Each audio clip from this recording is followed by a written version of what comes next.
Sur cette question, doit-on dire toute la vérité? Je vous remercie d'accueillir Lindsay Voss en GCF. Lindsay défendra le contre. Dire la vérité, c'est prendre un risque. Le risque de perdre l'autre, le risque de se retrouver seul, le risque d'être abandonné. Alors si de nos jours la notion de vérité est très discutable, on peut se demander comment et pourquoi devons-nous la dire. Mais surtout, la réelle question est doit-on dire toute la vérité? L'intérêt.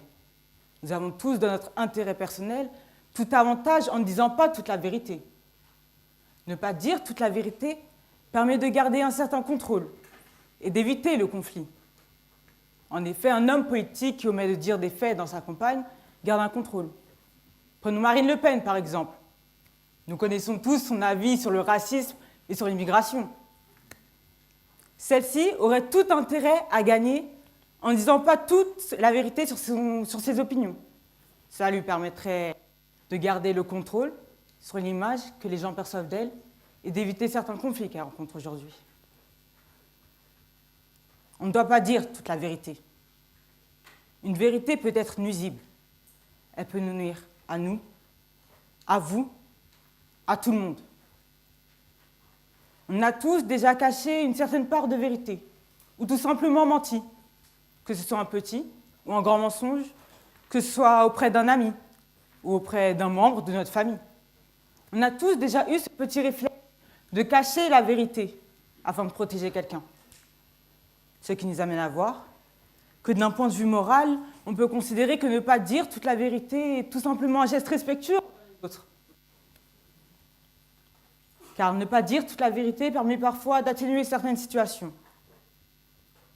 C'est donc un élément que je qualifierais de pacifiste. Vous avez un patron, vous ne l'aimez pas. Allez-vous lui dire? Non. Tout simplement pour garder de bonnes relations. Par ailleurs, dire la vérité peut blesser son prochain. Il est donc préférable d'analyser et de trier chacun de nos propos avant d'énoncer seulement ceux qui n'auront aucun impact négatif sur les autres. Prenons la politesse, par exemple. La politesse qui est une certaine forme de mensonge bienveillant. C'est cette même politesse qui nous amène parfois à exprimer un certain sentiment contraire à notre réelle pensée. On a tous déjà dit qu'un nouveau-né était mignon. Alors que non, un nouveau-né, ce n'est pas très beau.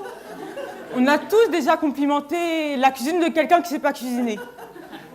Dans ces cas-là, la politesse prend tout son sens. Il est donc parfois nécessaire de cacher une certaine part de vérité pensée afin de protéger notre bien-être et surtout le bien-être de notre entourage. Par conséquent, ne pas dire toute la vérité peut être qualifié comme quelque chose de positif. Il convient de notre intérêt personnel et surtout de notre intérêt à tous de ne pas dire toute la vérité. Pour conclure, je vais vous demander à vous, ou bien à vous tous ici présents, si dire la vérité était quelque chose d'absolu, pourquoi vous ne dites pas toujours la vérité ?